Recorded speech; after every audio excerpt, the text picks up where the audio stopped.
What's up, guys? Monday, August 4th.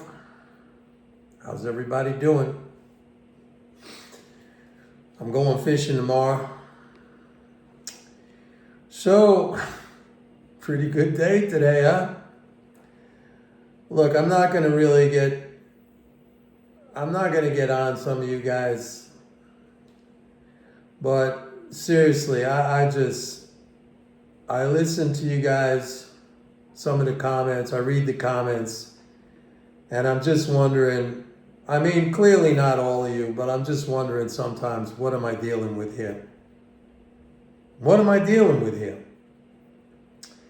I have never seen, well, I shouldn't say never, but the level of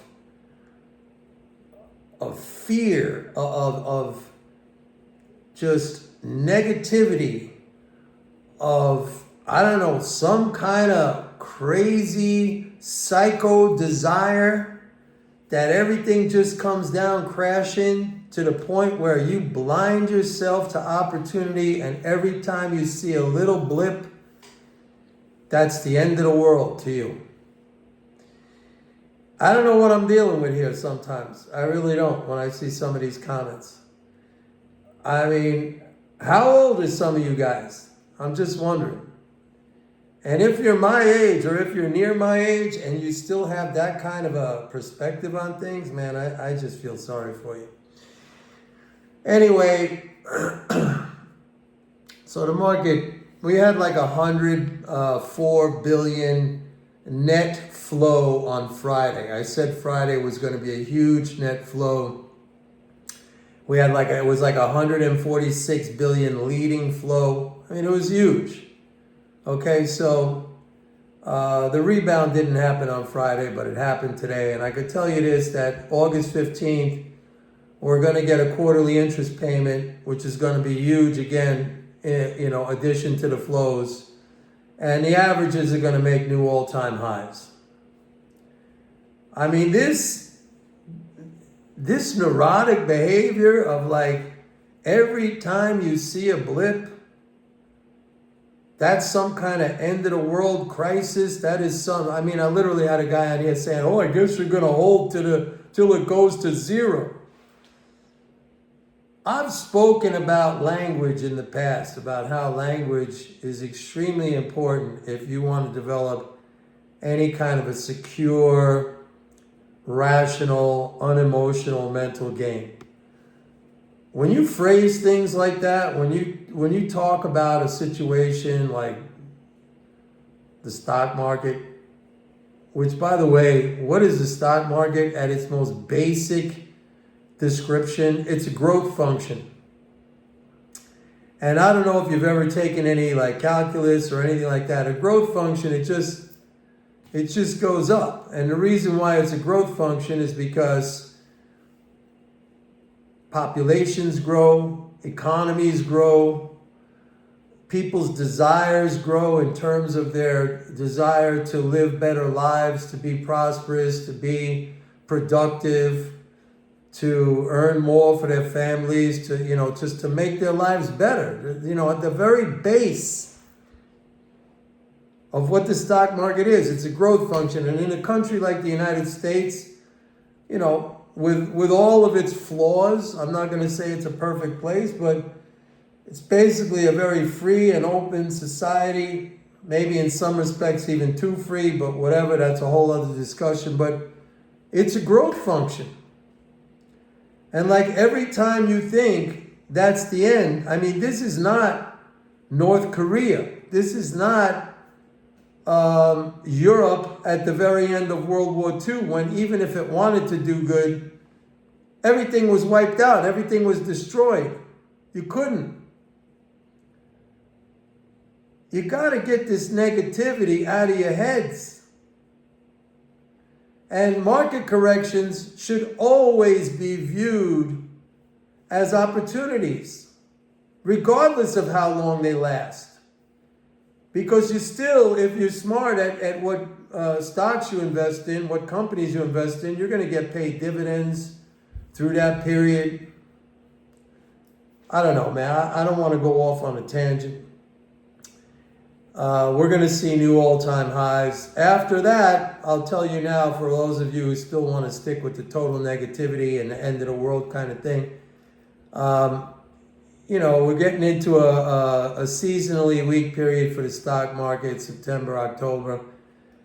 September, at the end of September, that's the end of the fiscal year. Congress has to come up with a new spending package. We have the end of those federal salaries for people who decided to take the Doge offer and quit their jobs. So that's going to factor in. We got the tariffs that are going to continue to be an increasing element of fiscal drag. We got the big, beautiful bill, which I don't really know exactly, specifically how that's going to play out, but I'll see it in the numbers. I'll tell you this, though.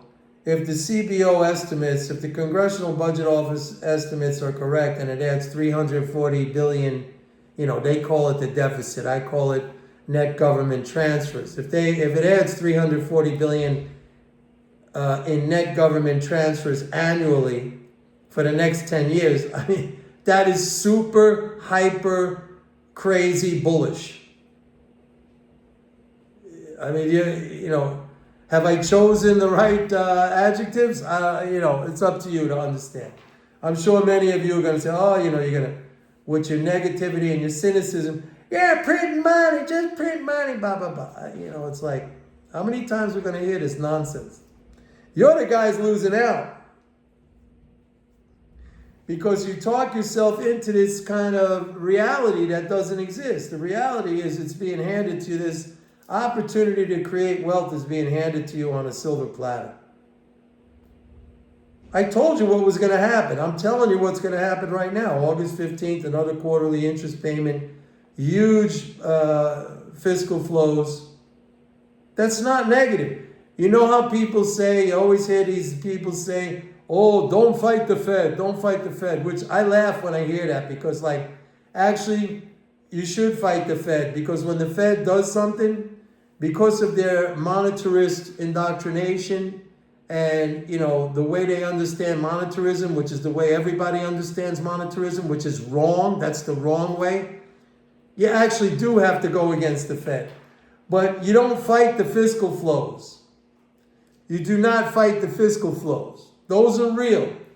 And that, like I always say, that's the core driver of all economic activity.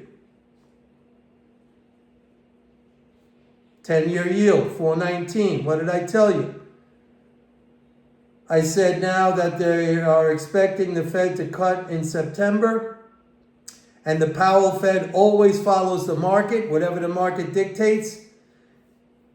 10 years going down to 4%, maybe slightly below that. As long as that expectation remains built into the market, that's where the 10-year is going.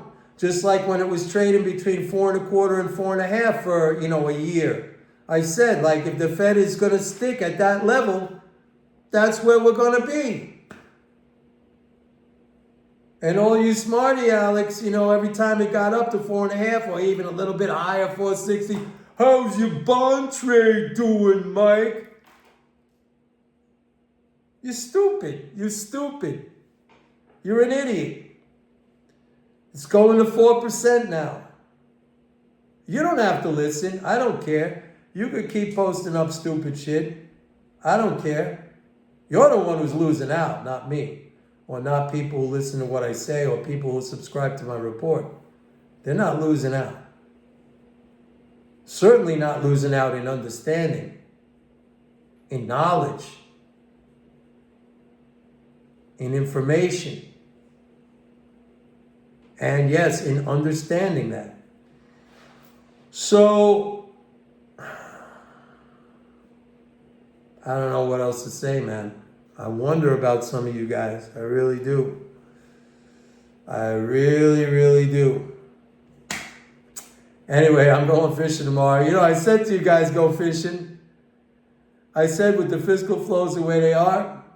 And by the way, if this CBO thing is correct, and I'll know very soon as I see, after we get at the end of September into October and we're full into the Doge situation and the tariff situation and the BBB situation, and I see those numbers, I don't know. And then literally, I mean, actually, you could put on a big position and go fishing at least until January 2027. Why? Because that's when the new Congress will be seated, right? We're going to have the elections in November 2026, the midterms. And by the time the new Congress comes into effect, then things might change, you know. We'll see how the election goes.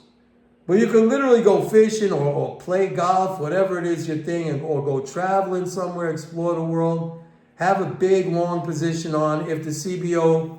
Now, if the CBO thing is not correct, and we're actually starting to see drains from the tariffs, that's a different story. Then maybe you could have some kind of a very aggressive short position, and the economy will go into a recession, and you'll make money on the downside.